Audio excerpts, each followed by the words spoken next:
Ce que je vais vous raconter, c'est que les mouvements oculaires, comme vous le savez, sont essentiels pour la perception de l'espace, essentiels pour la posture et l'équilibre, que ces mouvements nous permettent de voir, de construire notre environnement, d'aller regarder des informations ici ou là. Si je veux lire vos émotions, je vais vous regarder.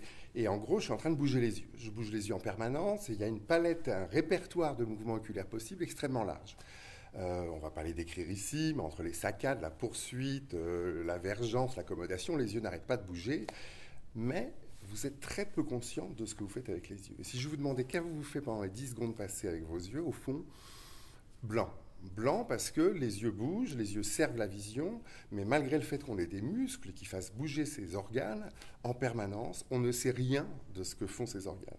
Or, au fond, maîtriser ces mouvements oculaires, c'est quand même se donner la garantie soit d'une bonne perception de l'espace, soit d'une bonne lecture, soit de toute une série d'activités qui passent par la vision, en fait. Donc ce que je vais vous dire, c'est que d'abord, cette activité oculomotrice incessante, on n'y a pas accès consciemment. Donc on est dans une drôle de situation. On fait fonctionner des muscles, mais on ne sait pas comment on fait, on ne sait pas s'y prendre pour les faire marcher indépendamment du voir, qui est donc le substrat, au fond, indispensable d'une certaine façon à cette activité des yeux. Et du coup, la question est intéressante, parce que dans ce corps infini, voilà qu'on a des muscles, il y a 3 paires de muscles, puis il y en a pas mal d'autres au niveau des yeux, donc ils font bouger ces globes oculaires, ils bougent tout le temps, et on ne sait pas comment on fait. Donc c'est une boîte noire cognitive, on n'y a pas accès. Et la question, c'est de savoir, est-ce qu'on peut dépasser cette limite?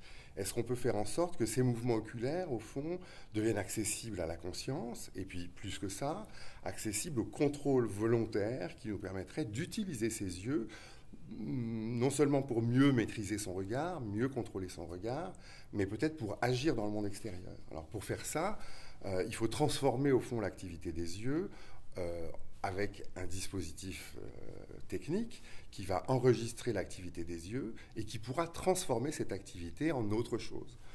Un peu comme, je ne sais pas, quand on a une lampe de poche, on balade un faisceau. Le faisceau est un outil technique, un prolongement technique que l'on maîtrise parce qu'on sait bien ce qu'on fait avec la main, mais qui nous permet d'agir sur le monde, par exemple éclairer des zones invisibles. Voilà, donc en gros, ce que je vais présenter, c'est un peu une démarche dans cette direction-là, avec un moyen qu'on a trouvé au laboratoire d'écrire avec les yeux ou de dessiner avec les yeux, donc d'utiliser les yeux non plus pour voir, mais pour faire. Et cette inversion de la perspective, j'utilise mes yeux pour agir, eh bien, elle ouvre des horizons très intéressants, très divers. Elle ouvre des questions de recherche parce qu'on découvre à cette occasion que les gens sont très très mauvais avec leurs yeux. D'abord, ils ne savent pas ce qu'ils font et ils croient qu'ils font bien alors qu'ils font mal. Et donc, au fond, il y a toute une palette de comportements oculomoteurs chez les individus qui nous surprend. On aurait un peu l'idée qu'on a tous des bras, des jambes et des yeux. Au fond, qu'on allait utiliser ces muscles un peu de la même façon. On se rend compte qu'il y a des gens qui sont très habiles, d'autres qui ne le sont pas du tout. Donc ça nous intrigue, et ça nous intrigue parce que ça implique des choses sur la perception de l'espace, la perception du corps, la perception du corps propre. Les autres aspects, après, sont, si je commence à pouvoir agir avec mes yeux, j'ai donc une troisième main, d'une certaine façon, quel est l'univers des possibles à partir de ça? Comment on peut à la fois apprendre, mais mieux maîtriser.